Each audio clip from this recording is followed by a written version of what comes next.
আসসালামু আলাইকুম, this is মুল্লাফারা here.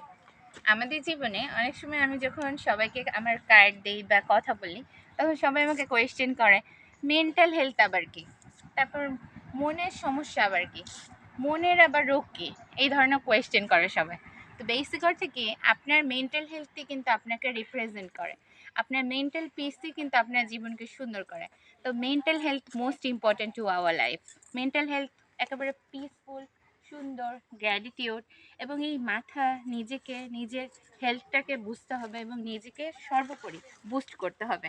তো mental health most important to our life. তার জন্য যেটা করতে হবে, এই মেন্টাল হেলথকে আমরা কোনো ধরনের খাবার দিতে পারবো না, এটাকে আমরা কোনো ধরনের ওষুধ দিতে পারবো না। এটার একমাত্র ওষুধটাকে, এটার ওষুধটা হচ্ছে তাকে বোঝা, অর্থাৎ আন্ডারস্ট্যান্ড ইউর মেন্টাল সিচুয়েশন, এবং এখানে গ্র্যাটিটিউড, পিসফুল, এবং এরকম নেচারের কাছে নিজেকে